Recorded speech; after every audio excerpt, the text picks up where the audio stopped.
Okay, so Love Island is going on right now, and to be honest with you guys, I don't give a flying about Love Island. I swear down, whenever somebody talks to me about it, I'm just like, I just zone out. It's like, oh, this person, this name, this name, this name. I'm just like, yo. The only name I think I remember from Love Island is India, and I think it's because she was nice. Let me even search that. India, there we go. Yeah.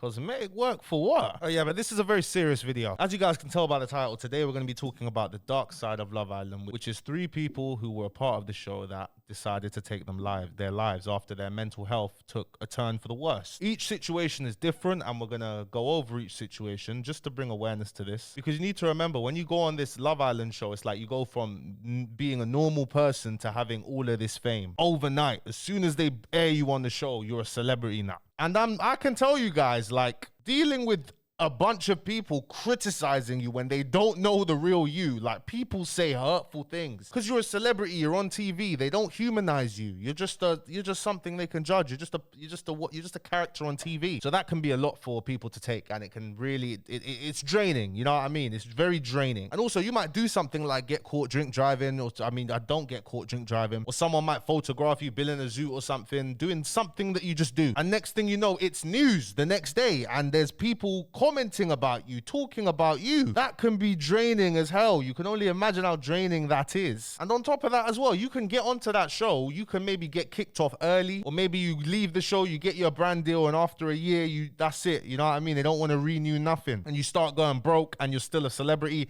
There's so many ways this thing can go wrong, but we're going to talk about these 3 cases. We're going to start off with Sophie Graydon, who appeared on the show in 2016 and ended up taking her own life in 2018, 2 years later. Here, this article's a bit weird from the Mirror. Like, let the woman rest in peace, but she won Miss GB back in 2009, and then this is the speech that she gave. This is when Love Island was on ITV2. I don't know if it's still is it on normal ITV now. I don't know, but here's an empowering speech that she gave. Tribute to Zara, you know. I felt like the girls. Well, who doesn't? But unfortunately, Sophie ended up hanging herself after drinking alcohol and taking cocaine. Sophie's mother came out and said that ITV took advantage of her and her vulnerability. She was found dead in her home in Pontyland, Northumberland, by her boyfriend and his brother last June, an inquest heard. And what makes this even more tragic is 3 weeks later, her boyfriend, Aaron Armstrong, he ended up taking his own life as well. He ended up taking his own life 20 days after Sophie took her own life. Tragic. Then we've got Mike, who was on the series after Sophie. And Mike's death actually made ITV start to increase aftercare for their starters, because they realized, oh my God, like this is a problem. His body was discovered in a park in Enfield after police were called to reports of a man found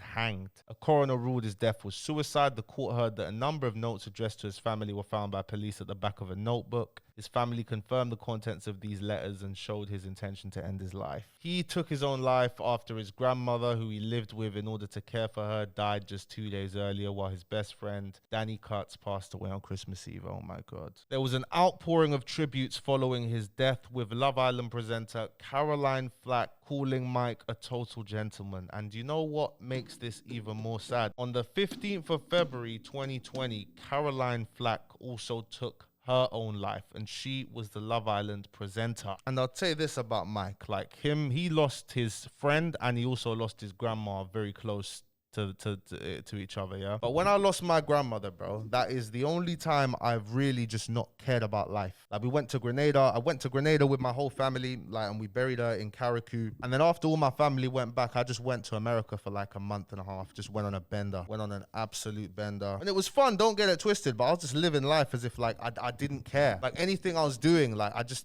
didn't care. I had no motivation to live life properly. I thought my grandma's dead. What's the point? She was the glue of the family that held everything together. And then this story, this is a very serious video, guys, so I'm not even taking the piss, but I was in New York City, yeah, after a month and a bit in America, traveling around America, yeah. And my friend in New York City, she was pleasuring me, yeah. Let's just say that. Was in the Hilton Hotel in New Jersey. I remember we had the window, like, we so didn't care. We were so high. The window was open. We're out looking the car park. I'm standing up. She's sitting down in the chair. It's like a chair that looks out the window.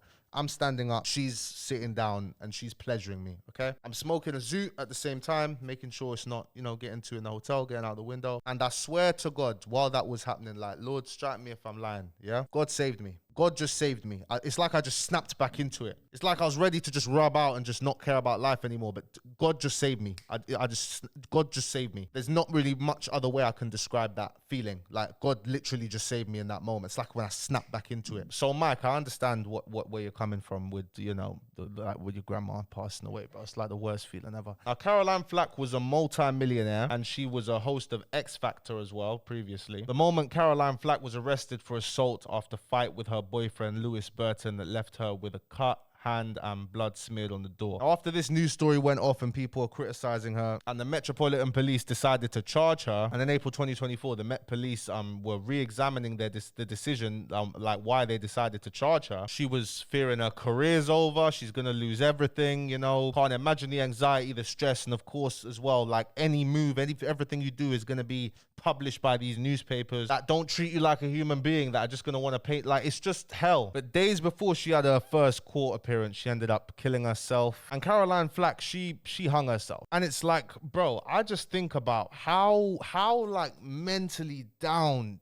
do you have to be to just hang yourself because you want it to end so badly? For you to be driven to that point, bro. You know what I mean? But as a public figure myself, I'll tell you what makes Love Island worse. With Caroline, it was different because Caroline was already famous, already multi-millionaire, you know. I'll say with being a Love Island star, and it's so good that they've started providing aftercare, because within 3 seasons, 2 people had killed themselves who had been on the first 3 seasons. And then they started providing aftercare because literally you become a major celebrity super quick overnight, and they're not giving you any preparation to deal with that. Even me, who's been on a slow one, you know what I mean? Like, it's just, it gets too much sometimes. Like, as you guys are watching this video, I might be abroad, I might not be abroad. Like, I'm just taking a week and a bit off of social media. It gets a lot, man, and the internet's cruel, bro. And what is the worst? It's like, it's about differentiating, realizing all these people talking about you, they don't know you. They don't know the real you. A lot of them will never, most of them will never know the real you. But people are gonna make up narratives. They're gonna paint narratives, and they're gonna comment like they don't care about you, like you're not a human being, like you don't have feelings, because they feel entitled to judge you. And when you're a public figure, that is unfortunately what comes with it. People talk about you. That's how you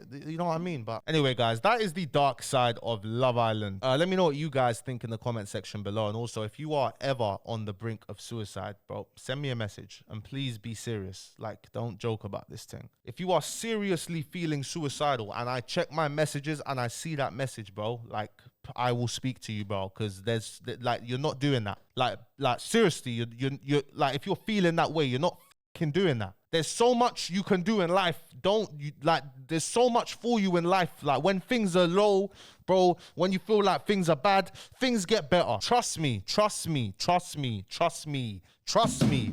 I know that there will be times where you don't think it will get better, but trust me. It's about experiencing more of life and trying to find happiness in other things. If you always lock yourself in your room, you don't go outside much, you don't try new things, you don't try this, you don't do that, you don't do this, how do you expect to escape the patterns? You know what I mean? You have to almost kind of fake it till you make it as well. If you want to off yourself because of like online pressure, something online, one good piece of advice I'll give you, literally just start thinking like you don't care, and then you actually won't care. If it's something that bothers you that you think is huge, start moving at it. It's hard, but start moving like you don't care, and then you actually won't care. Me personally, myself, I've never considered doing it, but I've had thoughts. I've had thoughts of just thinking, like, if I just off myself now, you know, what would actually happen? You know, I've just had them type of thoughts. But anyone can get to that point, to that low point, bro. It's just, bro, just please don't do it, bro, please. Because you've got a whole life, bro. You can literally do anything. Like, let's say it's not because of financial struggles, yeah? If you've got okay credit and you can have credit cards, you can get a bunch of credit cards. Just screw it. Just go to another country for a few months where things are cheaper